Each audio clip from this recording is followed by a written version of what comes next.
நான் சாவித்ரி. இரவில் தாகம் எடுத்ததால் சமையலறைக்கு சென்று தண்ணீர் குடித்தது இவ்வளவு பெரிய குற்றமாக மாறும் என்று எனக்கு தெரிந்திருக்கவில்லை. இன்று என்னுடைய சொந்த வீட்டிலேயே என் மருமகள்கள் என்னை ஒரு திருடி என்று நிரூபித்து விட்டார்கள். என் மகன்களோ தங்கள் மனைவிகளுக்கு முன்னால் ஒரு வார்த்தை கூட பேச முடியாத அளவுக்கு பிரயோஜனமற்றவர்களாக இருக்கிறார்கள். இதையெல்லாம் நினைத்து நான் அழுது கொண்டிருந்தேன். அப்போது என் 2 மருமகள்களும் வந்து என் பொருட்கள் அனைத்தையும் எடுத்து இங்கும் அங்கும் தூக்கி எறியத் தொடங்கினர். மேலும், சொல், நீ திருடிய பணத்தை எங்கே மறைத்து வைத்திருக்கிறாய் என்று கேட்டனர். நான் அவர்களிடம் ஏதோ சொல்ல முயன்றபோது சாவித்திரி அவர்கள் இரவின் சோர்வு காரணமாக இன்னும் சரியாக எழுந்திருக்கக்கூட இல்லை. அதற்குள் அவருடைய மருமகள் காஜல் எந்தவித தயக்கமுமின்றி அறைக்குள் நுழைந்தாள். அத்தை, உங்களுக்கு சிறிதும் வெட்கமாக இல்லையா? நீங்கள் இந்த அளவுக்கு கீழ்த்தரமாய் இறங்கி விடுவீர்கள் என்று நான் நினைத்து கூட பார்க்கவில்லை. சாவித்திரி அவர்கள் அவளது பேச்சை கேட்டு ஆச்சரியத்துடன் அவளை பார்த்தார். இப்போது நான் என்ன செய்துவிட்டேன் மருமகளே? என்னை இந்த அளவுக்கு பேசுகிறாய் என்று அவர் மெதுவாக கேட்டார். அதற்கு காஜல் மிகவும் ஏளனமான தோரணையில் 2 கைகளையும் கட்டிக்கொண்டு கண்களை பெரிதாக்கியபடி கூறினாள். நீங்கள் செய்யும் வேலைகள் அப்படி. இல்லையென்றால் அதிகாலையிலேயே இங்கு வந்து உங்களுடன் வாக்குவாதம் செய்ய எனக்கு ஒன்றும் ஆசையில்லை. இதோ பாருங்கள் அத்தை, நான் உங்களிடம் நேரடியாகவே கேட்கிறேன். நான் விஷயத்தை சுற்றி வளைத்து பேச பழகவில்லை. சாவித்திரி அவர்கள் மேலும் ஏதோ சொல்ல வந்தபோது காஜல் இடையில் மறித்து பேசினாள். நீங்கள் நேற்று இரவில் சமையலறைக்கு சென்றீர்கள் அல்லவா? முதலில் அதை என்னிடம் தெளிவாக சொல்லுங்கள். சாவித்திரி அவர்கள் ஆம் என்று தலையசைத்து, ஆமாம் மருமகளே, எனக்கு தாகமாக இருந்தது. என் அறையில் இருந்த ஜக்கிலும் தண்ணீர் இல்லை. அதனால்தான் தண்ணீர் எடுப்பதற்காக சென்றேன் என்றார். இதை கேட்டதும் காஜல் சத்தமாக கத்தினாள். திவ்யாவின் அப்பா, சீக்கிரம் இங்கே வாருங்கள். பாருங்கள் உங்கள் அம்மாவின் லட்சணத்தை. விபா, நீயும் வா. காஜல் இப்படி கத்துவதைக் கண்டு சாவித்திரி அவர்கள் பதற்றமான குரலில், மருமகளே, அப்படி நான் என்னதான் செய்துவிட்டேன் என்று எல்லோரையும் இப்படி சத்தம் போட்டு இங்கே கூட்டிக் கொண்டிருக்கிறாய் என்றார்.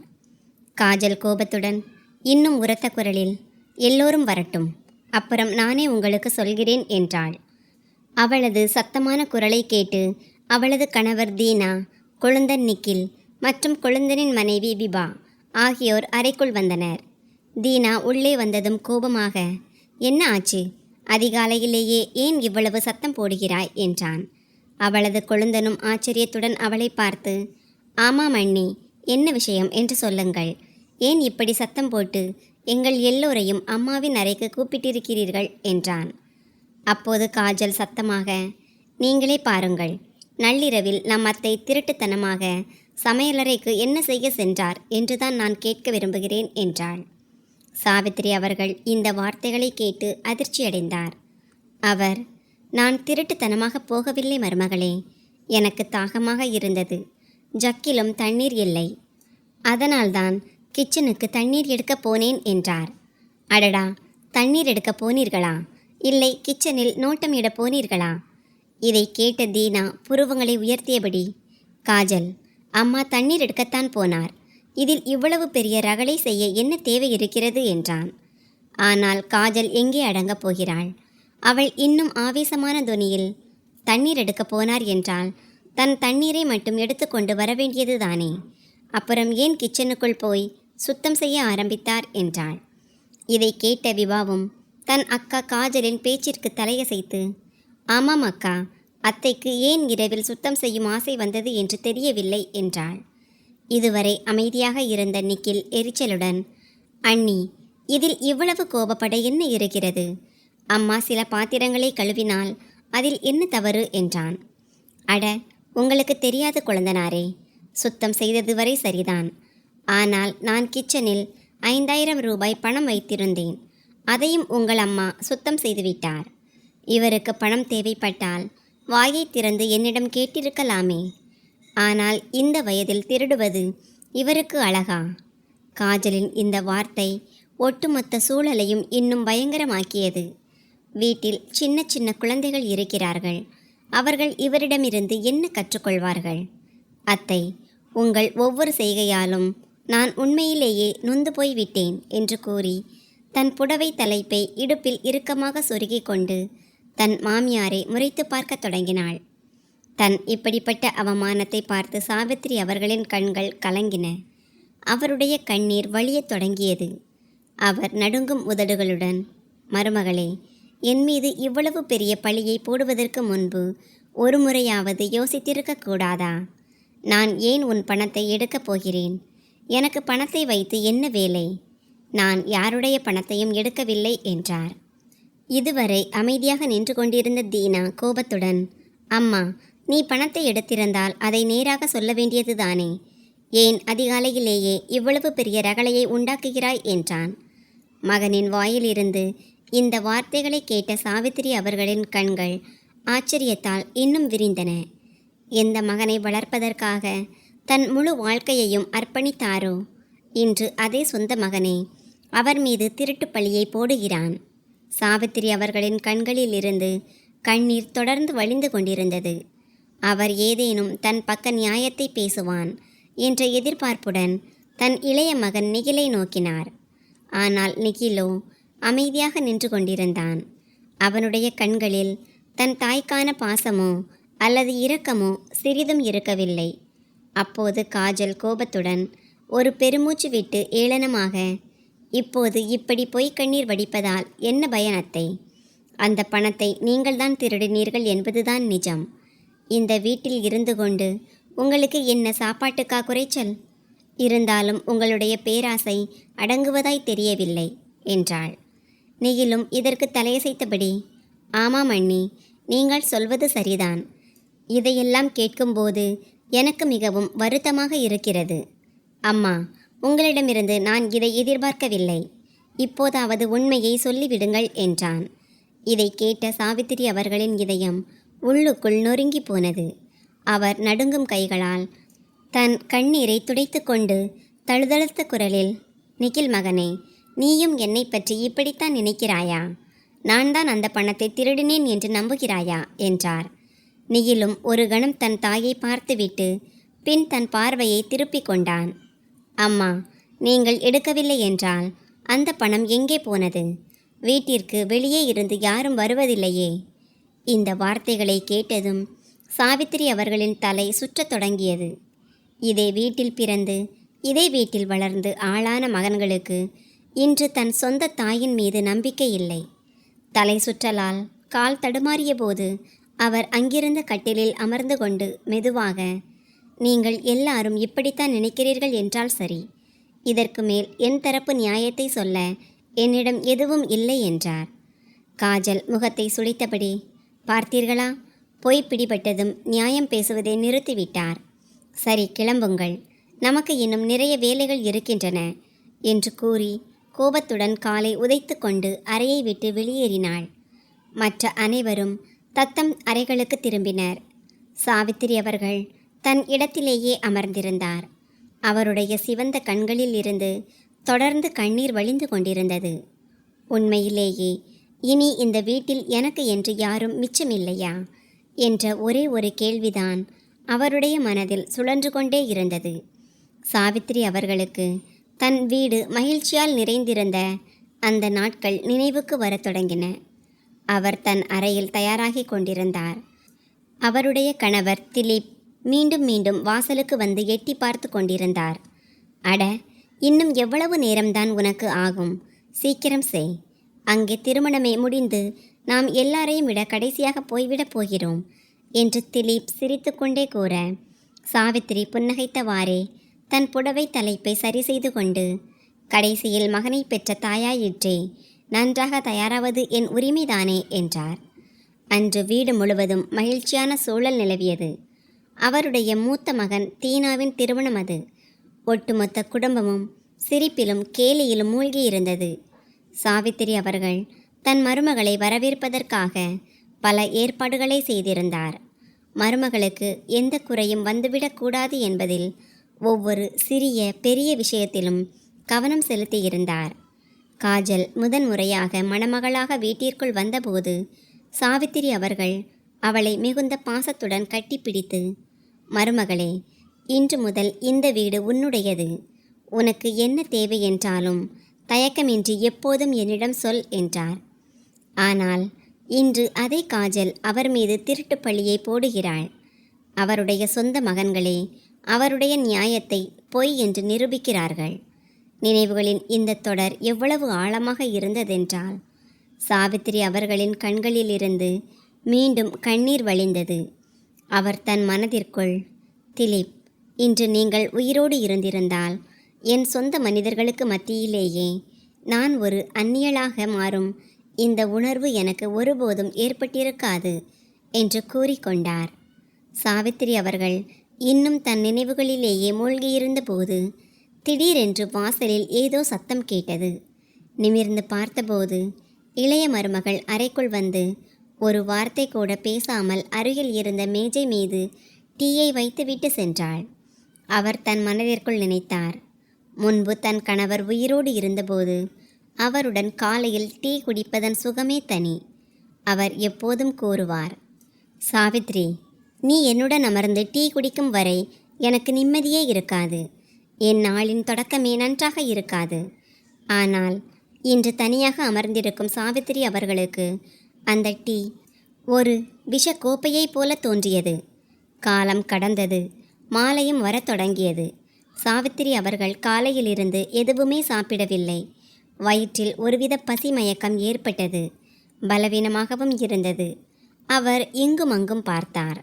ஆனால் வீட்டில் அவர் இதுவரை சாப்பிட்டாரா இல்லையா என்று கேட்பதற்கு கூட யாரும் இருக்கவில்லை. மகன்களும் மருமகள்களும் தத்தம் வேலைகளில் பிஸியாக இருந்தனர். அவர் மெதுவாக கட்டிலில் இருந்து எழுந்து கதவின் பின்னால் தொங்கிக் கொண்டிருந்த தன்னுடைய பையை எடுத்தார். அதில் அவர் எப்போதோ சேமித்து வைத்திருந்த சில நாணயங்கள் இருந்தன. தன் பையை இறுக்கமாக பற்றி கொண்டு அவர் வீட்டின் வாசலை நோக்கி நடந்தார்.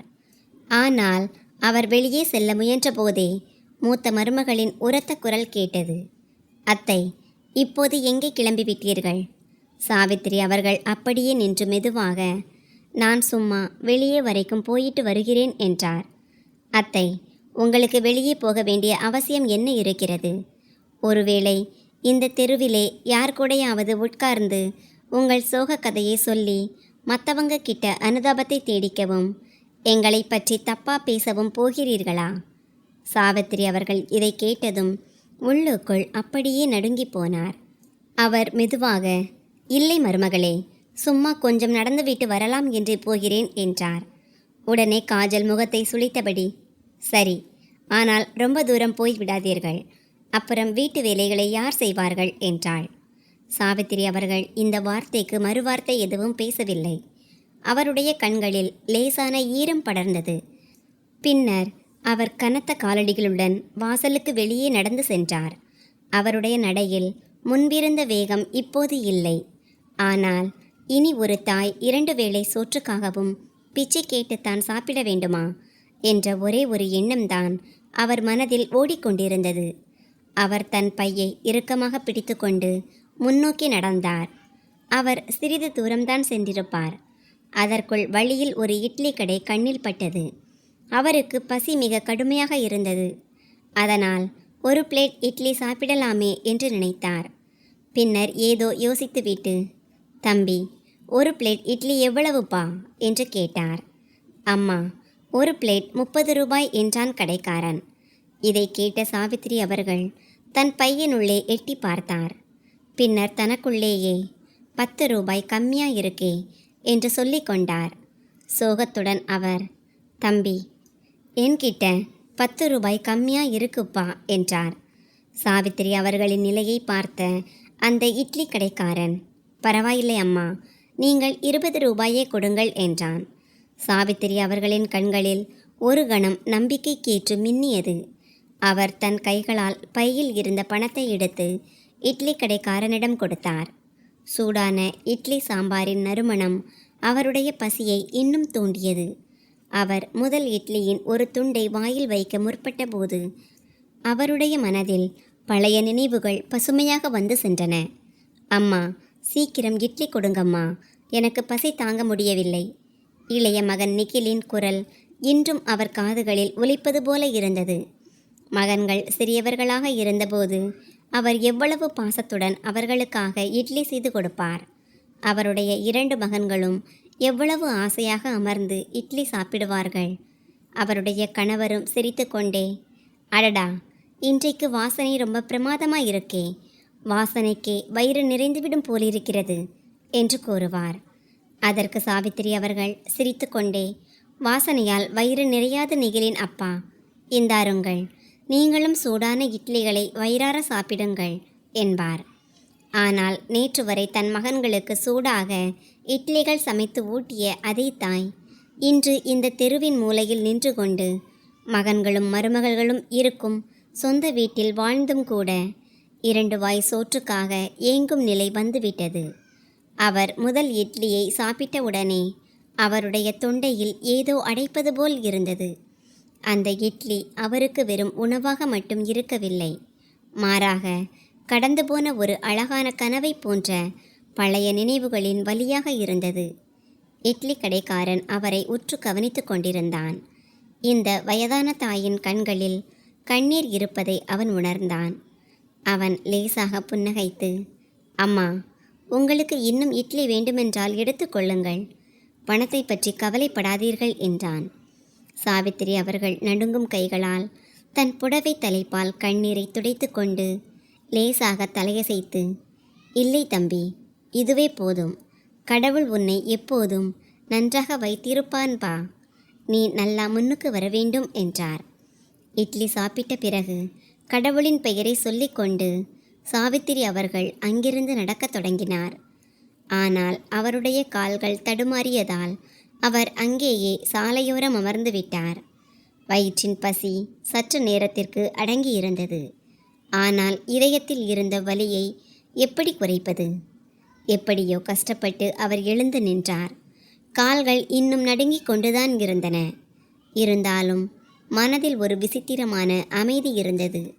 ஒருவேளை வயிற்றில் ஏதோ கொஞ்சம் சேர்ந்ததாலோ அல்லது தன்னை யார் என்று தெரியாமலேயே தன் வலியை புரிந்து கொண்ட அந்த இட்லி கடைக்காரனின் கருணையாலோ இருக்கலாம்.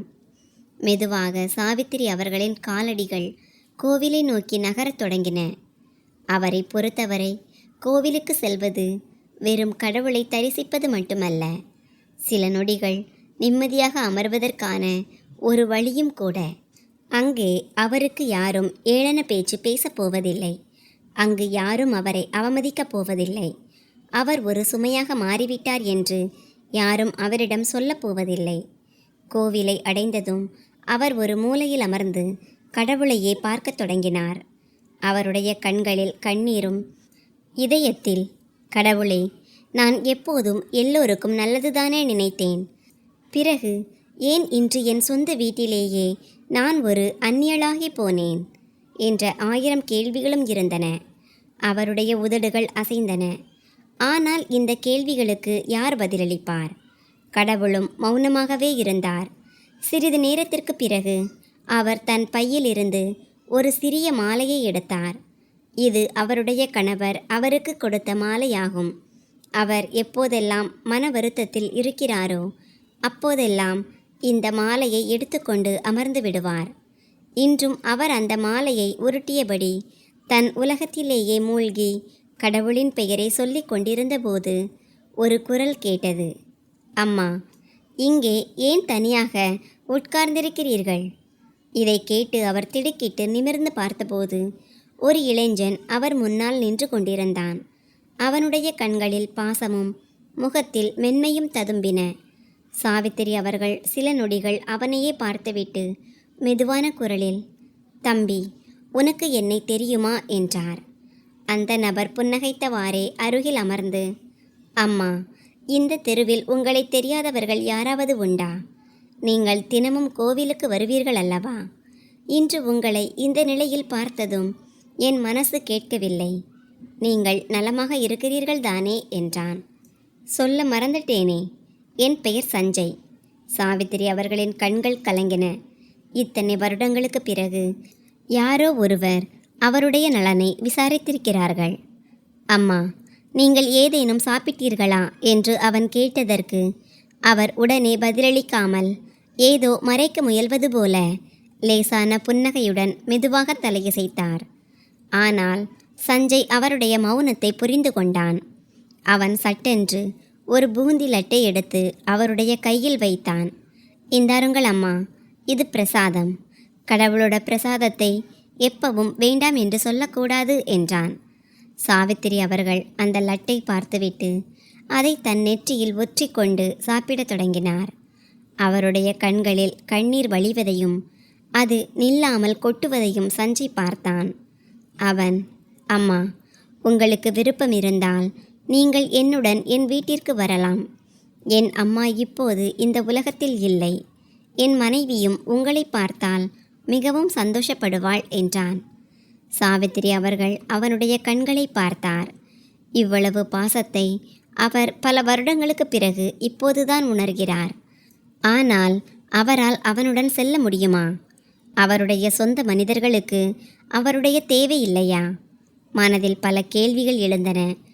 ஆனால் இந்த வயதில் யாருக்கும் ஒரு சுமையாக மாறுவது சரியாக இருக்காது என்று நினைத்து அவர் லேசான புன்னகையுடன் கூறினார், மகனே, உன்னை போன்ற ஒரு மகனை பெற்ற உன் தாய் மிகவும் அதிர்ஷ்டசாலி.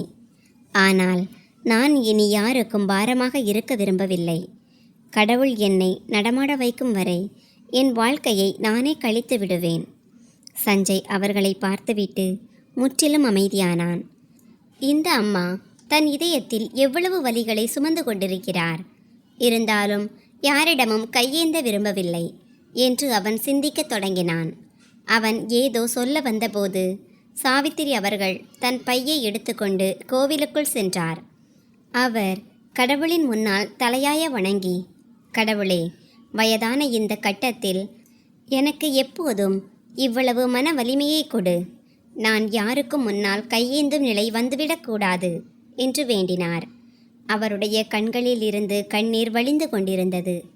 பூசாரி இதையெல்லாம் பார்த்தபோது முன்னோக்கி வந்து, சாவித்திரி அம்மா, நீங்கள் நலமாக இருக்கிறீர்களா என்று கேட்டார். அதற்கு அவர் தன் கண்ணீரை துடைத்து கொண்டு, ஆமாம், சும்மா சில நேரங்களில் என் மனம் பாரமாகி விடுகிறது என்றார். அப்போது பூசாரி அவர்களுக்கு பிரசாதத்தை கொடுத்து, அம்மா, நீங்கள் தினமும் கோவிலுக்கு வாருங்கள். ஏனென்றால் எல்லா வழிகளும் அடைக்கப்படும் போது கடவுளின் ஆதரவு மட்டும்தான் நமக்கு நிம்மதியை தரும் என்றார். சாவித்திரி அவர்கள் பிரசாதத்தை பெற்றுக்கொண்டு புன்னகையுடன் அங்கிருந்து புறப்பட்டார். அப்போது கோவிலுக்குள் ஒரு பெண் வந்தாள். அவரை பார்த்ததும், அட சாவித்திரி அக்கா, என்ன உடம்பை இப்படி கெடுத்து வைத்திருக்கிறீர்கள்? உங்கள் வீட்டில் எல்லாம் சௌக்கியம்தானே என்றாள். அவர் தன் தலையை நிமிர்த்தி பார்த்தபோது அது பல வருடங்களுக்கு பிறகு தன்னை சந்திக்கும் அவருடைய பழைய அண்டை வீட்டுக்காரரான மது. அவர் பெருமூச்சு விட்டு தன் தலையை குனிந்து கொண்டார். வீடா? வீடு இப்போது எங்கே இருக்கிறது மது? இப்போது அது வெறும் ஒரு கூரைதான். அங்கே தங்குவதற்கு மட்டும் எனக்கு அனுமதி கொடுக்கப்பட்டிருக்கிறது என்றார். மது அவருடைய வார்த்தைகளை கேட்டு அதிர்ச்சியடைந்தார். என்ன சாவித்திரி அக்கா, இப்படி சொல்கிறீர்கள்? இதெல்லாம் எப்படி நடந்தது? சாவித்திரி அவர்கள் நிறைய விஷயங்களை சொல்ல நினைத்தார். ஆனால் அவருடைய வாயிலிருந்து வார்த்தைகள் வரவில்லை. சிறிது நேரம் மௌனமாக இருந்த பிறகு அவர் மெதுவாக கூறினார், இப்போது நான் என்ன சொல்வது மது? எந்த மகன்களுக்காக என் முழு வாழ்க்கையையும் அர்ப்பணித்தேனோ, இப்போது நான் அவர்களுக்கே ஒரு சுமையாக மாறிவிட்டேன். மருமகள்கள் ஏளனமாக பேசுகிறார்கள், மகன்கள் மௌனமாக இருக்கிறார்கள். நான் சாப்பிட்டேனா என்று கேட்பதற்கு கூட யாரும் இல்லை. இப்போது நான் என் சொந்த வீட்டிலேயே ஒரு அந்நியாள். மதுவால் இதை நம்பவே முடியவில்லை. அடேங்கப்பா, உங்கள் 2 மகன்களும் எவ்வளவு கீழ்ப்பிடிதலோடு இருந்தார்கள். அவர்கள் எப்போதும் உங்களுக்கு எவ்வளவு சேவை செய்வார்கள். அவர்கள் எப்படி இப்படி மாறினார்கள்? இதை கேட்டதும் சாவித்திரி அவர்களின் கண்களில் இருந்து கண்ணீர் கொட்டியது. திடீரென்று எதுவும் மாறிவிடவில்லை மது. திலீப் மறைந்த பிறகு மெல்ல மெல்ல மகன்கள் எனக்கு வார்த்தைகளை சொல்லிக்காட்டத் தொடங்கினர். பிறகு என் தேவை குறைந்து கொண்டே வந்தது. இறுதியில் ஒரு நாள் நான் அந்த வீட்டில் ஒரு சுமை என்பதை உணர்ந்தேன். இதை கேட்ட மதுவின் கண்களிலும் கண்ணீர் வந்தது. உங்கள் மகன்கள் உங்களை நன்றாக கவனித்துக் கொள்வார்கள் என்றுதான் நான் நினைத்தேன். ஆனால் இதையெல்லாம் கேட்கும்போது எனக்கு மிகவும் வருத்தமாக இருக்கிறது என்றாள். அதற்கு சாவித்திரி அவர்கள் லேசான புன்னகையுடன், இப்போது கடவுள் மட்டும்தான் எனக்கு ஆதரவு தருகிறார். மனம் மிகவும் பாரமாகும் போது நான் இங்கே வந்து விடுகிறேன். கடவுளின் வீட்டிலாவது யாரும் என்னை கண்டபடி பேசுவதில்லை என்றார். அப்போது மது அவருடைய கையை பிடித்து கொண்டு கூறினாள், உங்களுக்கு எப்போது என் உதவி தேவைப்பட்டாலும் தயக்கமின்றி என்னிடம் வந்துவிடுங்கள் அக்கா. என் வீட்டு வாசல்கள் எப்போதும் உங்களுக்காக திறந்தே இருக்கும். இதை கேட்டதும் சாவித்திரி அவர்கள் தன் தலையை குனிந்து கொண்டார். ஆனால் இனி யாருடைய வீட்டிற்கும் சென்று தங்குவது என்பது தனக்கு சாத்தியமில்லாத ஒன்று என்பதை அவர் தன் மனதிற்குள் நன்கறிந்திருந்தார். சிறிது நேரம் பேசிய பிறகு சாவித்திரி அவர்கள் கனத்த காலடிகளுடன் தன் வீட்டை நோக்கி புறப்பட்டார். ஆனால் அவர் வீட்டின் வாசலை அடைந்தவுடனேயே திடுக்கிட்டார். அவருடைய அறையிலிருந்து உரத்த சத்தங்கள் கேட்டுக்கொண்டிருந்தன. அவர் அறையை நோக்கி தன் காலடிகளை எடுத்து வைத்தபோது உள்ளே இருந்த காட்சியை கண்டு அப்படியே திகைத்து நின்றுவிட்டார். அறை முழுவதும் கலைந்து கிடந்தது. அறையின் நடுவே 2 மருமகள்களும் ஏதோ ஒன்றை தேடுவதில் தீவிரமாக ஈடுபட்டிருந்தனர். அவர்களுடைய செய்கைகளில் இருந்து அவர்கள் ஏதோ ஒரு குறிப்பிட்ட பொருளைத்தான் தேடிக்கொண்டிருக்கிறார்கள் என்பது தெளிவாக தெரிந்தது. இதையெல்லாம் பார்த்த சாவித்திரி அவர்கள் செய்வதறியாது திகைத்தார். என்ன செய்து கொண்டிருக்கிறீர்கள் நீங்கள் இருவரும் என்று நடுங்கும் குரலில் சாவித்திரி அவர்கள் கேட்க, காஜல் கோபத்துடன் முறைத்து பார்த்தபடியே, நல்ல வேளை, நீங்களே வந்துவிட்டீர்கள். இப்போது அந்த பணத்தை எங்கே மறைத்து வைத்திருக்கிறீர்கள் என்று தெளிவாக சொல்லுங்கள் என்றாள். இதை கேட்டு சாவித்திரி அவர்கள் ஆச்சரியத்துடன், அப்படி எந்த பணம் என்று கேட்டார். அது 5000 ரூபாய்தான். நீங்கள் கிச்சனில் இருந்து திருடினீர்களே, நாங்கள் வீடு முழுவதும் தேடி பார்த்து விட்டோம். ஆனால் எங்களுக்கு எங்குமே கிடைக்கவில்லை. இதை கேட்டதும் சாவித்திரி அவர்களுக்கு தன் காலடியில் இருந்த பூமியே நழுவுவது போல இருந்தது. நான் எந்த பணத்தையும் எடுக்கவில்லை என்று சாவித்திரி அவர்களின் குரல் பலவீனமாக தொனித்தது. உங்களுக்கு அறிவிருக்கிறதா? உங்களுடைய சொந்த மாமியார் மீது இவ்வளவு கேவலமான பழியை போடுகிறீர்களே. இதோ பாருங்கள் அத்தை, இந்த நாடகத்தை எல்லாம் நிறுத்திவிட்டு ஒழுங்காக எங்களின் பணத்தை எடுத்து தந்துவிடுங்கள். இல்லையென்றால் நடப்பதே வேறு. ஒருவேளை பணம் கிடைக்கவில்லை என்றால் உங்களை நாங்கள் என்ன பாடுபடுத்துகிறோம் என்று பாருங்கள். அப்புறம் எங்களிடம் சொல்லவில்லை என்று சொல்லக்கூடாது. எப்படியும் இனி இந்த வீட்டில் உங்களுக்கு என்ன தேவை இருக்கப் போகிறது? இதை கேட்டதும் சாவித்திரி அவர்களின் நெஞ்சம் சுக்கு நூறாக உடைந்தது. ஒருவேளை தன் மகன்கள் யாராவது வந்து இந்த மருமகள்களின் பேச்சை கேட்க மாட்டார்களா என்ற ஏக்கத்தில் அவர் வாசலை நோக்கி பார்த்தார். ஆனால் தங்களின் தாய்க்கு என்ன நேர்ந்து கொண்டிருக்கிறது என்பதை தெரிந்து கொள்ள அந்த வீட்டில் யாருக்கும் எந்த விருப்பமும் இருக்கவில்லை. இனி இப்படி இவ்வளவு நல்லவர் போல நடிப்பதில் எந்த பயனும் இல்லை அத்தை. பணம் கிடைக்கவில்லை என்றால் இந்த வீட்டில் நீங்கள் வாழ்வதையே நாங்கள் நரகமாக்கி விடுவோம் என்று காஜல் ஏளனமாக மிரட்ட, சாவித்திரி அவர்களின் கண்களில் இருந்து கண்ணீர் கொட்டியது. அவர் தன் கட்டிலை பார்த்துவிட்டு கனத்த காலடிகளுடன் சென்று அதன் மீது அமர்ந்தார். காஜல் மிகவும் மோசமான வழியில் கோபத்தில் கொந்தளித்து கொண்டிருந்தாள். அவள் முன்னோக்கி வந்து ஒரே இழுப்பாக சாவித்திரி அவர்களின் கையில் இருந்த பையை பலவந்தமாக பிடுங்கினாள். இதில் சாவித்திரி அவர்கள் நிலை தடுமாறி போனார். அவள், பார்க்கிறேன் அப்படி இந்த பைக்குள் என்னதான் இருக்கிறது என்று. ஒருவேளை பணத்தை திருடி இதற்குள்ளேதான் மறைத்து வைத்திருக்கிறாரோ என்னவோ என்றாள். இந்த வார்த்தையை கேட்டு சாவித்திரி அவர்கள் பதற்றமடைந்தார். இல்லை மருமகளே, இதில் எதுவும் இல்லை. என்னுடைய சில பழைய பொருட்கள் மட்டும்தான் இருக்கின்றன என்றார். ஆனால் காஜல் அவருடைய பேச்சை காதில் வாங்கவே இல்லை. அவள் வேகமாக பையின் முடிச்சை அவிழ்த்து அதில் இருந்த பொருட்கள் அனைத்தையும் தரையில் கொட்டினாள். அந்த பையில் சில பழைய துணிகளும் ஒரு புகைப்படமும் மட்டும்தான் இருந்தன. காஜல் தரையில் விழுந்து கிடந்த அந்த புகைப்படத்தை பார்த்துவிட்டு, இதற்குள் பணமே இல்லை, மாறாக ஏதோ குப்பைகளை அல்லவா சேர்த்து வைத்திருக்கிறார். பணம் இருக்கும் என்று நினைத்தால் இதெல்லாம் வெறும் தேவையில்லாத குப்பை சாமான்களாக அல்லவா இருக்கிறது என்றாள். அவள் கோபத்துடன் அந்த பொருட்கள் அனைத்தையும் காலால் பலமாக உதைத்து சாவித்திரி அவர்களின் கட்டிலுக்கு அடியே தள்ளினாள். இதை பார்த்ததும் சாவித்திரி அவர்களின் கண்களில் இருந்து கண்ணீர் கொட்டியது. அவர் நடுங்கும் கைகளால் தரையில் சிதறி கிடந்த பொருட்களை ஒவ்வொன்றாக எடுக்க முயன்றார். அப்போது அவருடைய பார்வை மது தனக்கு கொடுத்த பழங்களின் மீது விழுந்தது. சில ஆரஞ்சு பழங்களும் வாழைப்பழங்களும் தரையில் உருண்டோடி கொண்டிருந்தன. இதை பார்த்ததும் சாவித்திரி அவர்களின் 2 மருமகள்களின் கண்களிலும் ஒரு பேராசை மின்னல் வெட்டியது.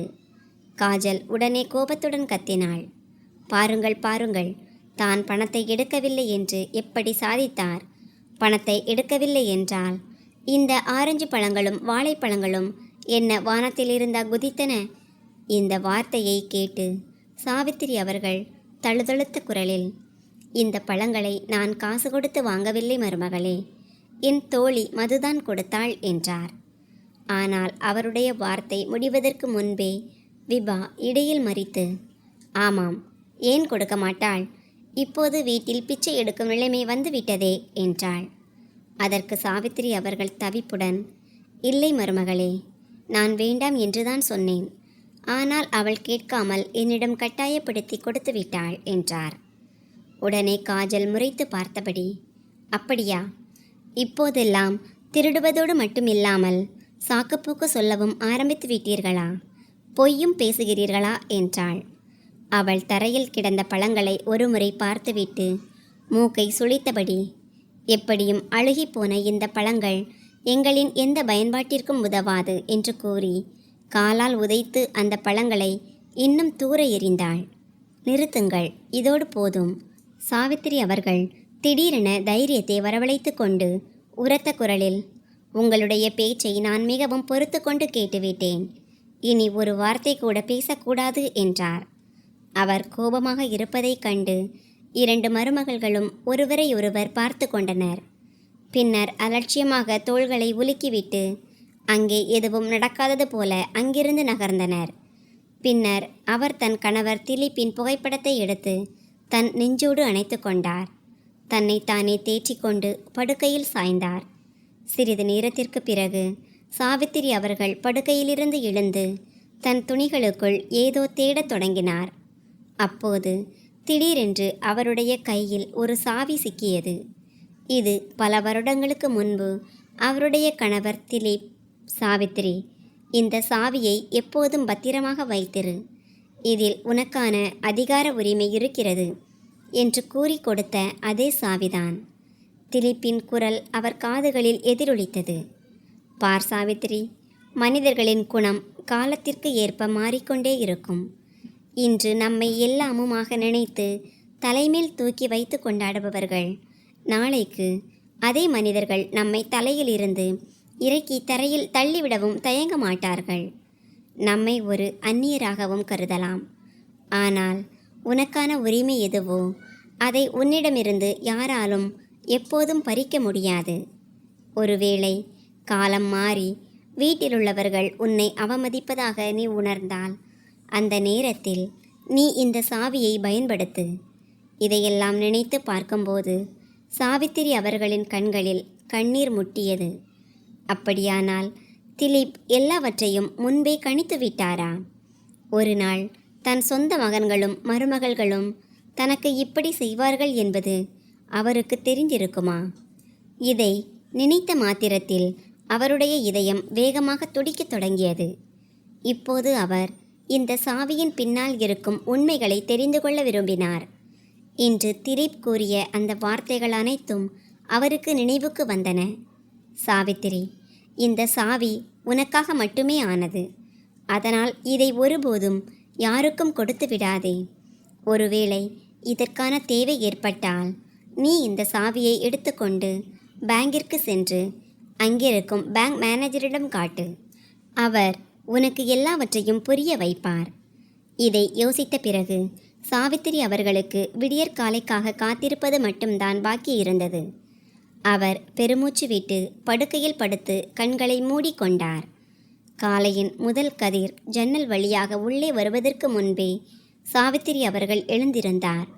அவர் தன் அறையை சுற்றிலும் பார்வையை செலுத்தினார். நேற்று இரவில் கலைத்து போடப்பட்ட பொருட்கள் அனைத்தும் இன்னும் அப்படியேதான் கிடந்தன. ஆனால் இப்போது இதை பற்றியெல்லாம் அவர் கவலைப்படவில்லை.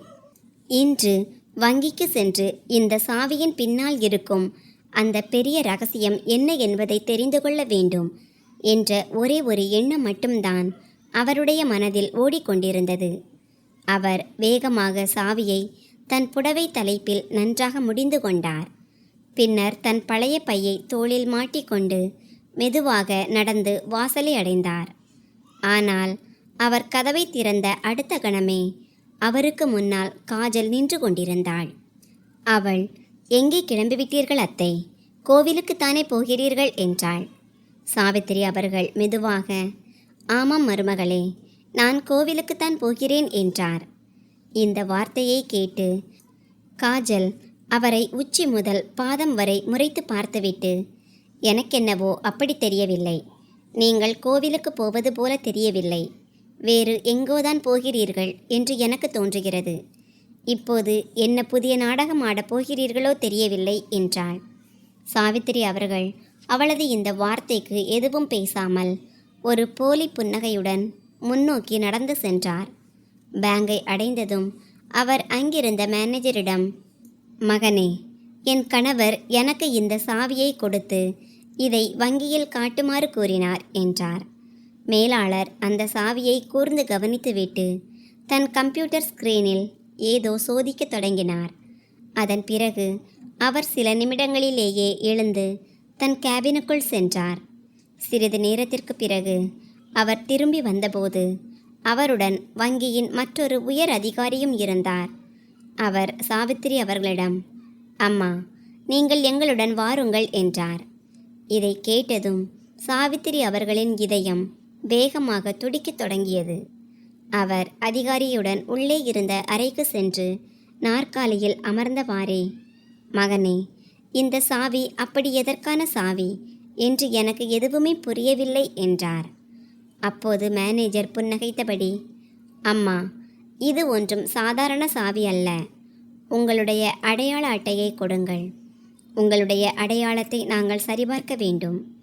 வங்கியின் விதிமுறைகள் மிகவும் கடுமையானவை" என்றார். இந்த வார்த்தையை கேட்டு சாவித்திரி அவர்கள் லேசான புன்னகையுடன், "எனக்கு தெரியும் மகனே, அடையாள அட்டை தேவைப்படும் என்று. அதனால்தான் அதை என் கையோடு எடுத்து வந்திருக்கிறேன்" என்று கூறி தன் பையிலிருந்து அடையாள அட்டையை எடுத்து வங்கி மேலாளரிடம் கொடுத்தார். மேலாளர் அவருடைய அடையாளத்தை சரிபார்க்கும் அனைத்து நடைமுறைகளையும் முடித்துவிட்டு ஒரு ஊழியரை அழைத்தார். அவன் அவரை லாக்கர் அறையை நோக்கி அழைத்து சென்று மெதுவாக, "அம்மா, இதுதான் உங்களுடைய லாக்கர். உங்களுடைய சாவியை கொண்டு நீங்கள் இதை திறக்கலாம்" என்றான். லாக்கர் திறந்த அடுத்த கணமே அவருடைய கண்கள் ஆச்சரியத்தால் விரிந்தன. அதற்குள் சில நகைகள், நிலம் மற்றும் சொத்துக்களின் பத்திரங்கள் மற்றும் ஒரு பெரிய கடித உரை வைக்கப்பட்டிருந்தன. சாவித்திரி அவர்கள் நடுங்கும் கைகளால் அந்த உரையை திறந்தபோது அதற்குள் அவருடைய கணவர் எழுதிய ஒரு கடிதம் இருந்தது. "சாவித்திரி, இன்று நீ இந்த கடிதத்தை படித்து கொண்டிருக்கிறாய் என்றால் ஒருவேளை நான் இந்த உலகத்தில் இருக்க மாட்டேன். ஆனால் உனக்கு ஒருபோதும் எந்த குறையும் வந்துவிடக்கூடாது என்பதில் நான் முழுமையாக கவனமாக இருந்தேன். என் வாழ்நாளில் நான் சம்பாதித்த அனைத்தையும் உன் பெயரிலேயே எழுதி வைத்திருக்கிறேன். இந்த லாக்கர் உன்னுடைய பாதுகாப்பிற்காக ஆனது. இதனால் நீ யாருக்கு முன்னாலும் கையேந்த வேண்டிய அவசியம் இருக்காது." இதையெல்லாம் படித்த மாத்திரத்தில் சாவித்திரி அவர்களின் கண்களில் இருந்து கண்ணீர் கொட்டியது. அவருக்கு தன் கணவர் கூறிய ஒவ்வொரு வார்த்தையும் நினைவுக்கு வந்தது. அவருடைய இதயத்தில் ஒரு புதிய நம்பிக்கை பிறந்தது. அவர் தன் கணவரின் கடிதத்தை தன் நெஞ்சோடு அணைத்து கொண்டு பெருமூச்சு விட்டார். அவருடைய வாழ்க்கையில் தொடர்ந்து கொண்டிருந்த துன்பங்களின் தொடரை இன்று முற்றுப்புள்ளி வைப்பதற்கான மனவலிமை அவருக்கு கிடைத்துவிட்டது. மேலாளர் மெதுவாக அவரிடம், "அம்மா, நீங்கள் விரும்பினால் இதை உங்களுடைய சேமிப்பு கணக்கிற்கு மாற்றிக்கொள்ளலாம், அல்லது தேவைப்பட்டால் இதிலிருந்து கொஞ்சம் பணத்தை எடுத்துக்கொள்ளவும் செய்யலாம் என்றார். சாவித்திரி அவர்கள், எனக்கு கொஞ்சம் பணம் மட்டும் எடுக்க வேண்டும், மீதியை என் சேமிப்பு கணக்கிற்கு மாற்றிக்கொள்ள விரும்புகிறேன் என்றார். சிறிது நேரத்திலேயே பணம் அவருடைய கணக்கில் வரவு வைக்கப்பட்டதுடன் குறிப்பிட்ட தொகை அவருடைய கையிலும் கொடுக்கப்பட்டது. அவர் பத்திரங்களையும் நகைகளையும் நன்றாக சேகரித்து வங்கியிலேயே பாதுகாப்பாக வைத்தார். அவர் வங்கியிலிருந்து வெளியே வந்தபோது சூரியன் பிரகாசமாக ஜொலித்து கொண்டிருந்தது. இப்போது தான் எங்கே செல்ல வேண்டும் என்று அங்கேயே நின்று யோசித்து கொண்டிருந்தபோது பின்னால் இருந்து யாரோ ஒருவர் அவரை அழைத்தார். அம்மா. சாவித்திரி அவர்கள் திரும்பி பார்த்தபோது அது சில நாட்களுக்கு முன்பு கோவிலில் சந்தித்த அதே சஞ்சய். அம்மா, நீங்கள் இங்கே வங்கியில் என்று சஞ்சய் அருகில் வந்து கேட்க, சாவித்திரி அவர்கள் லேசான புன்னகையுடன், ஆமாம் மகனே, எனக்கு ஒரு முக்கியமான வேலை இருந்தது. இனி என் வாழ்க்கையை என் விருப்பப்படி வாழ விரும்புகிறேன் என்றார். சஞ்சய் அவருடைய கண்களில் இருந்த தன்னம்பிக்கையை கண்டான். அதே நேரத்தில் தனிமையின் ஒரு லேசான நிழலையும் கவனித்தான். அவன் உடனே, அம்மா, உங்களுக்கு விருப்பம் இருந்தால் நீங்கள் என்னுடன் வரலாம், நான் உங்களிடம் முன்பே சொல்லியிருக்கிறேன் என்றான். சஞ்சயின் வார்த்தைகள் உண்மையாக தோன்றினாலும் அவர் யாருக்கும் சுமையாக இருக்க விரும்பவில்லை. அதனால் அவர், சஞ்சய் மகனே, நான் இனி யாருக்கும் ஒரு பாரமாக இருக்க விரும்பவில்லை என்றார். அதற்கு சஞ்சய் புன்னகைத்து, நீங்கள் எனக்கு பாரமாக இருப்பீர்கள் என்று உங்களிடம் யார் சொன்னது? அம்மாவின் வீடு என்பது அவர்களின் சொந்த வீடு. நீங்கள் எவ்வளவு காலம் தங்க வேண்டும் என்று நினைக்கிறீர்களோ அவ்வளவு காலம் தங்குங்கள். உங்கள் மனம் விரும்பும் போது நீங்கள் உங்களுக்கான வழியை தேர்ந்தெடுக்கலாம். ஆனால் ஒரு முறை என்னுடன் வாருங்களேன் என்றான். இதை கேட்டதும் சாவித்திரி அவர்கள், சரி மகனே, ஆனால் நான் சில நாட்களுக்கு மட்டும்தான் வருவேன் என்றார். சஞ்சய், சரிங்க அம்மா என்று கூறி அவர்களை தன் வீட்டிற்கு அழைத்து வந்தான். அவர்கள் வீட்டை அடைந்தபோது வாசலில் சஞ்சயின் மனைவி ஆஷா நின்று கொண்டிருந்தாள். அவள் சாவித்திரி அவர்களை பார்த்தவுடனேயே ஓடி வந்து அவரை கட்டிப்பிடித்து வீட்டிற்குள் அழைத்து சென்றாள். வீட்டிற்குள் நுழைந்தவுடனேயே சாவித்திரி அவர்களுக்கு ஒரு தனி நிம்மதி ஏற்பட்டது. அங்கே எந்த ஏளன பேச்சும் இல்லை, எந்த நச்சு வார்த்தைகளும் இல்லை, வெறுப்பு நிறைந்த பார்வைகளும் இல்லை. இரவில் சஞ்சய் மற்றும் ஆஷாவிற்கு முன்னால் அவர் தன் முடிவை அறிவித்தார். என்னைப் போல வீடற்றவர்களாக மாறும் மனிதர்களுக்காக என் சொத்துக்களை பயன்படுத்த விரும்புகிறேன். நான் ஒரு முதியோர் இல்லத்தை தொடங்கப் போகிறேன். அங்கே பெரியவர்கள் மரியாதையுடன் வாழும் உரிமை கிடைக்கும். இதை கேட்டதும் சஞ்சயும் ஆஷாவும் பெருமித பார்வையோடு சாவித்திரி அவர்களை பார்த்தனர். அம்மா, நீங்கள் மிகவும் அற்புதமான ஒரு விஷயத்தை சொல்லியிருக்கிறீர்கள் என்று சஞ்சய் கூற, சாவித்திரி அவர்கள் ஒரு பெருமூச்சு விட்டு தன் கண்ணீரை அடக்கிக் கொண்டு உறுதியான குரலில், மகனே, நீ நாளை என்னை ஏதேனும் ஒரு நல்ல வழக்கறிஞரிடம் மட்டும் கூட்டி செல் என்றார். சாவித்திரி அவர்களின் கண்களில் இப்போது எந்த பயமும் இல்லை. அவர் ஒரு புதிய விடியலையும் புதிய தொடக்கத்தையும் எதிர்கொள்ள முழுமையாக தயாராக இருந்தார். அந்த தொடக்கம் சமூகத்தில் முதியவர்கள் மரியாதையுடனும் தங்களின் உரிமைகளுடனும் வாழ்வதற்கான ஒரு புதிய கதையை அவர் மூலமாக எழுதவிருந்தது.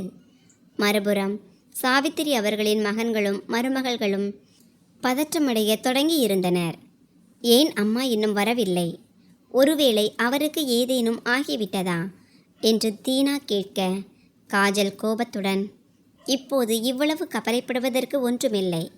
ஒருவேளை அவர் தன் தோழி யாரையாவது பார்க்க சென்றிருக்கலாம், அல்லது நம்மீது கோபித்து கொண்டு எங்காவது அமர்ந்திருக்கலாம் என்றாள். இதுவரை அமைதியாக இருந்த விபா மெதுவாக, ஆனால் அத்தை ஒருபோதும் இப்படி செய்ததில்லை. எவ்வளவு நேரமானாலும் அவர் யாரிடமும் இரவு முழுவதும் தங்குவதில்லை.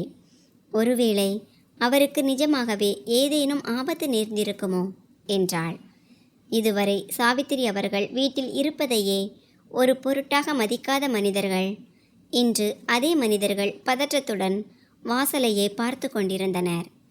இரவு முழுவதும் சாவித்திரி அவர்கள் வீட்டிற்கு திரும்பி வராததால் தீனாவும் நிகிலும் கவலைப்படத் தொடங்கினர். விடிந்ததும் இருவரும் தங்களை சுற்றியுள்ள பகுதிகளில் விசாரிக்கத் தொடங்கினர். ஆனால் யாருக்கும் சாவித்திரி அவர்களை பற்றி எதுவும் தெரிந்திருக்கவில்லை. அவர் இரவு முழுவதும் தங்கும் அளவிற்கு அவருக்கு அப்படிப்பட்ட தோழிகள் யாரும் அங்கு இல்லை. விபா கவலையுடன், நாம் காவல் நிலையத்தில் புகாரளிக்க வேண்டும் என்று எனக்கு தோன்றுகிறது. அத்தை முழுதாக ஒரு நாளாக காணவில்லை. அவருக்கு ஏதேனும் அசம்பாவிதம் நடந்திருக்கப் போகிறது என்றான். ஆனால் காஜல் உடனே, அட, நீ என்ன பைத்தியக்காரத்தனம் பேசுகிறாய் என்றாள். நாம் தவறியும் கூட போலீசிடம் செல்ல முடியாது. போலீஸ்காரர்கள் தலைகீழாக நம்மை சந்தேக பார்வையோடு தான் பார்ப்பார்கள். காலையிலிருந்து இப்போது வரை ஏன் இன்னும் புகார் அளிக்கவில்லை என்று நம்மிடம் கேள்வி கேட்கத் தொடங்குவார்கள் என்றாள். தீனாவும் இதற்கு தலையசைத்து, ஆமாம், காஜல் சொல்வது முற்றிலும் சரிதான். அம்மா வயதானவர். ஒருவேளை அவர் எங்காவது வழி தவறி இருக்கலாம், அல்லது ஏதேனும் உறவினரின் வீட்டிற்கு சென்றிருக்கலாம். முதலில் நாம் அவரை தேட முயற்சிக்க வேண்டும் என்றான். இந்த வார்த்தையை கேட்டு காஜல் ஒரு பெருமூச்சு விட்டு, சரி, இப்போது இதையெல்லாம் விட்டுவிட்டு சாப்பாடு பரிமாறுங்கள். நாளை காலையில் என்னவென்று பார்க்கலாம். ஒருவேளை அத்தை வரவில்லை என்றால் அப்போது அடுத்து என்ன செய்வது என்று யோசிப்போம். மறுபுறம் சாவித்திரி அவர்கள் இன்று நிம்மதியாக உறங்கிக் கொண்டிருந்தார். இத்தனை நாட்களுக்கு பிறகு அவர் வயிறார சாப்பிட்டிருந்தார் அல்லவா? அவருடைய முகத்தில் ஒரு தனி நிம்மதி பரவி இருந்தது. இது ஒரு நீண்ட காலத்திற்கு பிறகு இன்றுதான் வந்திருந்தது. காலையில் சாவித்திரி அவர்கள் எழுந்து வெளியே வந்தபோது மேஜை மீது சூடான டீ, உருளைக்கிழங்கு பரோட்டா, தயிர் என அனைத்தும் வைக்கப்பட்டிருந்ததை கண்டார். காலை உணவை சாப்பிட்ட பிறகு சாவித்திரி அவர்கள், மகனே, இன்று என்னை ஏதேனும் ஒரு நல்ல வழக்கறிஞரிடம் கூட்டி செல் என்றார். சஞ்சய் புன்னகைத்து, அம்மா, நான் ஏற்கனவே ஒரு வழக்கறிஞரிடம் பேசிவிட்டேன். அவர் மிகவும் நல்ல அனுபவம் வாய்ந்த வழக்கறிஞர். நாம் இப்போது காலை உணவை முடித்துவிட்டு அவரிடம் செல்வோம் என்றான். இந்த வார்த்தைக்கு சாவித்திரி அவர்கள் தலையசைத்தார். பின்னர் காலை உணவிற்கு பிறகு அவர் சஞ்சயுடன் வழக்கறிஞரின் அலுவலகத்திற்கு சென்றார். வழக்கறிஞர் சாவித்திரி அவர்களின் ஒட்டுமொத்த கதையையும் விரிவாக கேட்டுவிட்டு தீவிரமான தொனியில், அம்மா, நீங்கள் இதை பற்றி நன்றாக யோசித்து விட்டீர்களா என்றார். சாவித்திரி அவர்களின் கண்களில் எந்த ஒரு தயக்கமும் இருக்கவில்லை. அவர் உறுதியான குரலில், ஆமாம் வழக்கறிஞர் அவர்களே, நான் சொத்திலிருந்து அவர்களை நீக்கும் பத்திரங்களை மட்டும் தயார் செய்ய விரும்பவில்லை. மாறாக செய்தித்தாளிலும் ஒரு அறிவிப்பை வெளியிட விரும்புகிறேன். உலகிற்கு நான் இதை தெளிவுபடுத்த விரும்புகிறேன். என் மகன்களுக்கும் என் சொத்திற்கும் எனக்கும் இனி எந்த ஒரு சம்பந்தமும் இல்லை என்று. நான் அவர்களை என் சொத்திலிருந்து நிராகரித்து விடுகிறேன். இன்றைய நாளுக்கு பிறகு அவர்களுக்கும் எனக்கும் எந்த ஒரு உறவும் கிடையாது. சஞ்சய் அவருடைய பேச்சை கேட்டு திகைத்து போனான். அவன் உடனே, அம்மா, நீங்கள் இவ்வளவு பெரிய முடிவை எடுக்கிறீர்கள். நிஜமாகவே நீங்கள் இதைத்தான் விரும்புகிறீர்களா என்றான். சாவித்திரி அவர்களின் கண்களில் அந்த நேரத்தில் கண்ணீர் இருந்தது. ஆனால் அது பலவீனத்திற்கான கண்ணீர் அல்ல, மாறாக ஒரு புதிய தைரியத்திற்கான கண்ணீர். அவர், ஆமாம் மகனே, எந்த ஒரு தாய்க்கு அவளுடைய சொந்த வீட்டிலேயே 2 வாய் சோறு கூட கிடைக்கவில்லையோ, அவள் இனி எந்த ஒரு எதிர்பார்ப்பிலோ அல்லது பேராசையிலோ விழக்கூடாது. நான் இப்போது ஒரு புதிய வாழ்க்கையை தொடங்க விரும்புகிறேன். எங்கே மரியாதை மற்றும் பாசம் இருக்குமோ அங்கே பேராசையும் அவமதிப்பும் இருக்கும் இடத்தில் அல்ல என்றார். வழக்கறிஞர் ஆம் என்று தலையசைத்து, சரிங்க அம்மா, நானும் அனைத்து சட்டப்பூர்வ ஆவணங்களையும் தயார் செய்து விடுகிறேன். செய்தித்தாள்களில் விளம்பரம் கொடுக்கும் வேலையையும் முடித்து விடுகிறேன் என்றார். வழக்கறிஞர் அனைத்து பத்திரங்களையும் தயார் செய்துவிட்டு, சாவித்திரி அம்மா, இப்போது நீங்கள் இந்த பத்திரங்கள் அனைத்திலும் கையெழுத்திட வேண்டும். இதன் பிறகு இது சட்டப்பூர்வமாக முற்றிலும் செல்லுபடியாகும் பத்திரங்களாக மாறிவிடும். இதற்கு பிறகு உங்களுடைய சொத்தில் உங்கள் மகன்களுக்கு எந்த ஒரு உரிமையும் இருக்காது என்றார். சாவித்திரி அவர்கள் அந்த பத்திரங்களை ஒருமுறை பார்த்தார். பல வருடங்களின் வலி, அவமதிப்பு மற்றும் தனிமையின் வேதனை அனைத்தும் அவருடைய கண்களில் நிழலாடியது. ஆனால் இந்த முறை அவருடைய கைகள் நடுங்கவில்லை. அவர் எந்த ஒரு தயக்கமும் இன்றி அந்த பத்திரங்கள் அனைத்திலும் தன் கையெழுத்தை போட்டார். சஞ்சயும் ஆஷாவும் இதையெல்லாம் கூர்ந்து கவனித்து கொண்டிருந்தனர்.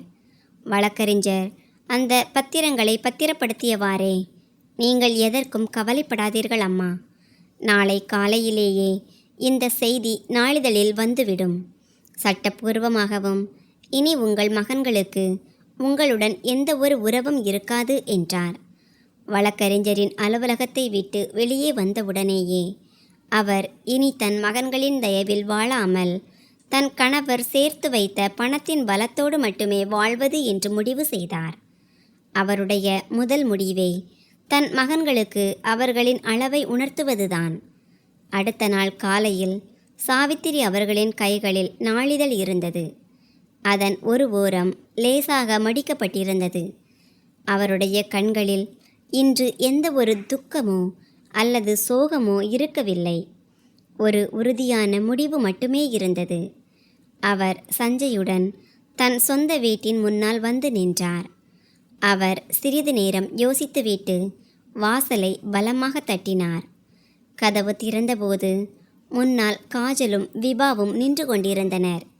அவர்கள் சாவித்திரி அவர்களை பார்த்தவுடனேயே, அட, நீங்கள் வந்து விட்டீர்களா? 2 நாளாக எங்கே போயிருந்தீர்கள் என்றனர். பின்னால் இருந்து அவருடைய மகன்களும் உடனே ஓடி வந்தனர். அவர்களும் ஆச்சரியமடைந்தனர். தீனா, அம்மா, உங்களுக்கு வெட்கமாக இல்லையா? இப்படி போய் யார் வீட்டிலாவது தங்குவீர்களா என்றான்.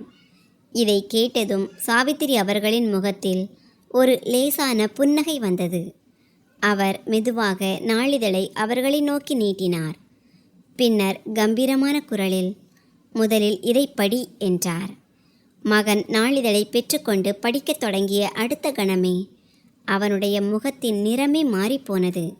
சாவித்திரி தேவியாகிய நான் என் 2 மகன்கள் மற்றும் 2 மருமகள்களுடனான அனைத்து வகையான உறவுகளையும் துண்டித்து கொள்கிறேன். என் ஒட்டுமொத்த சொத்துக்களும் என் வீடும் இனி என் பெயரில் மட்டுமே இருக்கும். என் மறைவிற்கு பிறகும் கூட அவர்களுக்கு இதில் எந்த ஒரு உரிமையோ அல்லது பங்கோ கிடைக்காது என்பதை நான் சட்டப்பூர்வமாக உறுதி செய்துள்ளேன். என்னை தங்கள் வீட்டில் வைத்திருக்க தகுதியற்றவர்கள் என் சொத்திற்கும் வாரிசாக முடியாது. இதை பார்த்ததும் மகன்களுக்கும் மருமகள்களுக்கும் தூக்கி வாரி போட்டது. வீட்டில் அப்படியே மரண அமைதி நிலவியது. தீனா நடுங்கும் குரலில், அம்மா, இதெல்லாம் என்ன என்று கேட்க, சாவித்திரி அவர்கள் கோபத்துடன், என்னை அம்மா என்று கூப்பிடாதே. நான் அழுது தவித்தபோது நீ ஒருமுறை கூட என் பக்கம் நிற்கவில்லை. இந்த மருமகள்கள் என்னை ஒவ்வொரு நாளும் அவமதித்து கொண்டிருந்தபோது நீங்கள் எல்லாரும் உங்கள் பார்வையை திருப்பிக் கொண்டீர்கள். இப்போது நானும் உங்களை இந்த வீட்டிலிருந்து வெளியேற்றுகிறேன். இதை கேட்டதும் 2 சகோதரர்களும் கெஞ்சியவாறே, அம்மா, எங்களை மன்னித்துவிடு, எங்களுக்கு இப்படி ஒரு துரோகத்தை செய்து விடாதே என்றனர். அப்போது காஜல் கோபத்துடன் கத்தினாள், யாரும் வீட்டை விட்டு போகக்கூடாது. இந்த வீடு எங்களுக்கும் சொந்தமானது. உடனே சாவித்திரி அவர்கள் காஜலின் கன்னத்தில் பளாரென்று ஒரு அறை விட்டு உரத்த குரலில், இந்த வீடு ஒட்டுமொத்தமாக என் பெயரில் மட்டுமே இருக்கிறது. இனி இந்த வீட்டில் உங்களுக்கு எந்த இடமும் இல்லை என்று நான் முடிவெடுத்து விட்டேன் என்றார்.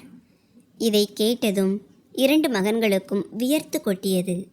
நிகில் தழுதழுத்த குரலில், அம்மா, எங்களை மன்னித்துவிடு என்றான். ஆனால் இப்போது சாவித்திரி அவர்கள் எதையும் கேட்பதற்கு தயாராக இல்லை. அவர் கோபத்துடன் கத்தி, என் முடிவு மாறாதது. என் வீட்டை விட்டு உடனே வெளியேறுங்கள். மீண்டும் ஒருபோதும் இந்த வாசற்படியில் உங்களின் அசிங்கமான காலடிகளை வைக்கக்கூடாது என்றார். 2 மகன்களும் மருமகள்களும் தங்களின் பொருட்கள் அனைத்தையும் எடுத்துக்கொண்டு வீட்டை விட்டு வெளியேற வேண்டிய கட்டாயத்திற்கு ஆளாகினர். சாவித்திரி அவர்கள் அந்த பெரிய வீட்டில் தனியாக இருந்தார். அவர் தன் வீட்டை ஒரு முதியோர் இல்லமாக மாற்றினார். இதன் மூலம் ஒவ்வொரு முதியவராலும் வயிறார சாப்பிடவும் மரியாதையுடன் வாழவும் முடிந்தது. இந்த இல்லத்தை நடத்துவதில் சஞ்சயும் ஆஷாவும் அவருக்கு முழு ஆதரவாக இருந்தனர்.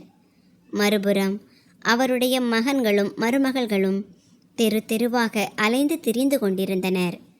இறுதியில் இன்று அவர்களுக்கு தங்களின் கர்ம வினைகளுக்கான பலன் கிடைத்துவிட்டது.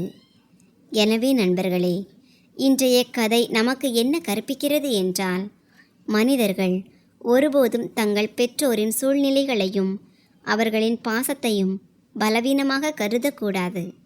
ஏனென்றால் எங்கு மரியாதை அழிகிறதோ அங்கு உறவுகளும் முறிந்து விடுகின்றன.